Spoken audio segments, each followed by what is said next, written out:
In the rebuttal period and in the question and answer period, we will all be working on the why of exactly why government attempts at fiscal stimulus don't work and will not work this time.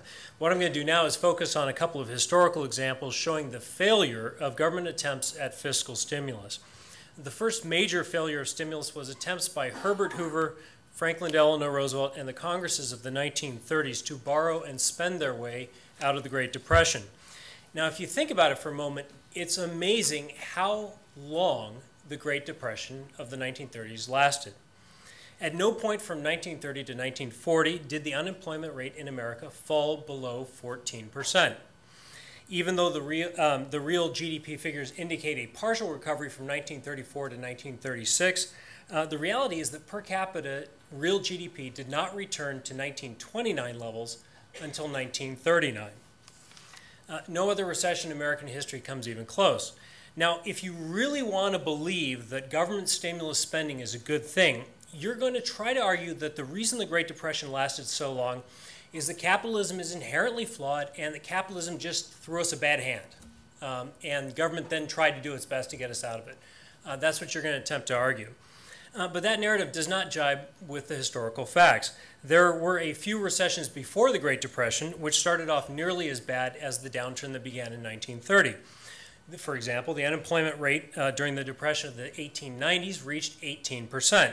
That was not as high as the 24% that reached in 1933, but this is a time when people were 40 years poorer than they were in 1933.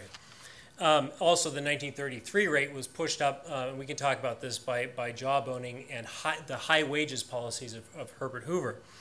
The monetary collapse, for another example, that triggered the 1920 to 1922 recession was a monetary collapse. Wholesale prices fell by 44% in 5 quarters from 1920 to 1921. That's quite a bit further than the price level fall from at the beginning of the Great Depression, which was only 31%. For another indicator of another earlier recession, there was a 14% decline in GDP in 1893 and 1894. There was a 13% decline in 1908. Those were pretty close to the 16% decline that started off the Great Depression in the first 2 years of that depression. Those earlier recessions all had the potential to be as bad as the Great Depression of the 1930s, but they weren't. And there was one important difference. In the earlier recessions, the government did not engage in fiscal stimulus. The government did not engage in widespread interventions. The reason the Great Depression in the 1930s lasted so long and the reason unemployment was so bad was largely due to the effects of government stimulus spending.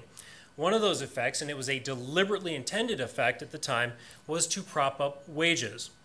That leads, when people are looking hard for work and you artificially hold up wages, that leads to greater unemployment of labor, the greatest unemployment we've ever had in this country. It also leads to reduced inputs to other productive factors. And as Joe's going to help us explain, the New Deal stimulus spending prolonged the Great Depression by stealing money from the long-term productive capacity of the country and sort of front-loading that into consumption spending. That's the whole focus of GDP that the Keynesians are obsessed with. Herbert Hoover and Congress, starting in 1931, ran up deficits more than anybody had ever done in peacetime in this country. We gave a good college try for that stimulus. Total government outlays in 1930 were 13% of GDP. 2 years later, they're 21%. They didn't drop below 19% until 1940, and then they kept going. The cheerleaders for fiscal stimulus, including a lot of people, unfortunately, with PhDs in this country, have routinely failed to explain why the Great Depression lasted so long if all this New Deal taxing, spending, and borrowing was all that great. Another example, Japan's lost decade. These guys tried macroeconomic fiscal stimulus spending in spades. Japan passed 10 fiscal stimulus bills. They spent $1.4 trillion dollars in US dollars, current US dollars, 1.4 trillion in a country that is half the population of ours and whose economy is 1/3 the size of ours. So you can't say that Japan, during its lost decade, in which basically their GDP only grew by 1% a year, you can't say that they didn't try stimulus. They sure did. They also, like our central bank, they loaned billions, tens of billions of US dollars equivalent to banks and companies in order to try to recapitalize them. That's what Paulson and Geithner have been up to. It hasn't worked. So what I would tell you is looking at the biggest attempts in history that we can reach to, looking at the biggest attempts at stimulus, they didn't work. Thank you.